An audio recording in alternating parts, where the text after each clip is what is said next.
Sabe aquela palavra que a gente vê direto na Bíblia, principalmente nos Salmos, e fica se perguntando o que ela significa? Uma palavra antiga, meio misteriosa? Pois é, essa palavra é Selá. Então a grande pergunta é: o que essa palavra quer dizer de verdade? Que convite ela faz pra gente? É isso que a gente vai investigar um pouco mais a fundo agora. E olha, para a gente ter uma ideia do peso dela, basta ver a frequência com que aparece: 74 vezes no Antigo Testamento. A maioria esmagadora, 71 vezes, está lá no livro de Salmos, e as outras 3 no livro do profeta Abacuque. Ou seja, com certeza não é uma palavra que está ali por acaso. Ok, vamos começar pelo começo. A pista principal, e a explicação mais famosa, digamos assim, nos leva para uma ideia bem simples, mas muito, muito poderosa. Selá é uma pausa. Mas calma, não é uma pausa qualquer. Pensa nela como uma instrução musical, sabe? Como um sinal de pare no meio de uma canção ou de uma leitura. É um comando para interromper o fluxo, para dar um tempo para respirar, para refletir, para deixar o silêncio falar um pouco. Isso faz todo sentido quando a gente lembra que muitos salmos eram, na verdade, músicas cantadas no templo. Então o selá tinha uma função super prática ali. Era a deixa para marcar um momento de transição ou para todo mundo parar e meditar no que tinha acabado de ser cantado. Vamos ver isso na prática, lá no Salmo 3. O salmista está numa angústia danada e ele diz: Muitos dizem da minha alma, não há salvação para ele em Deus. E logo depois, selá. É como se o texto dissesse: para um pouco, sente o peso dessa acusação antes de continuar. Só que a pausa não é para o desespero, porque só 2 versículos depois, a chave vira completamente para uma afirmação de confiança.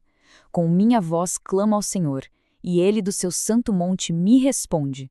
E de novo, selá. Aqui a pausa é para outra coisa, é para deixar essa certeza assentar no coração. E o salmo fecha com essa declaração de fé: do Senhor é a salvação, sobre o teu povo a tua bênção. Selá. Fica claro o padrão, né? O selá cria um ritmo que força a gente a absorver cada verdade, da dor ao louvor, antes de virar a página. Mas se a gente pensar que selá é só pausa, a gente perde uma parte incrível da história. Para entender a profundidade dessa palavrinha, a gente precisa dar uma olhada nas raízes dela em hebraico, porque elas revelam outras camadas de significado.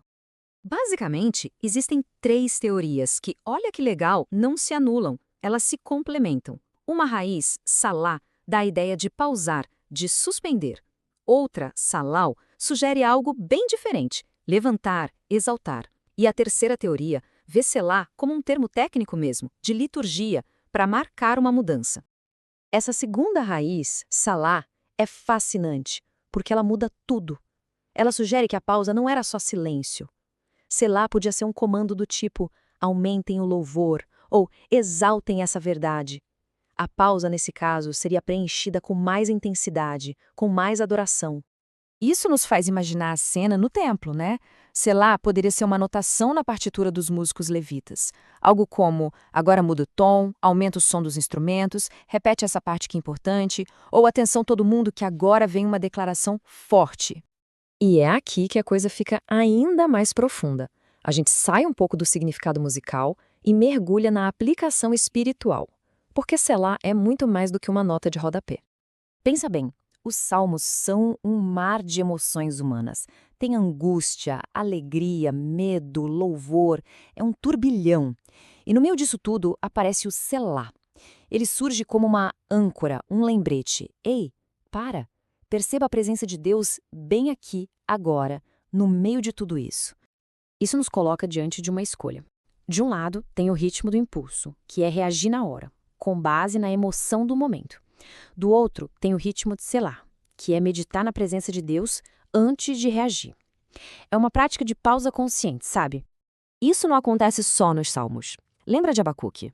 Lá no cântico profético dele, selá aparece 3 vezes em momentos-chave, depois de falar da glória de Deus, no meio de uma visão sobre a justiça divina e logo após descrever a intervenção de Deus.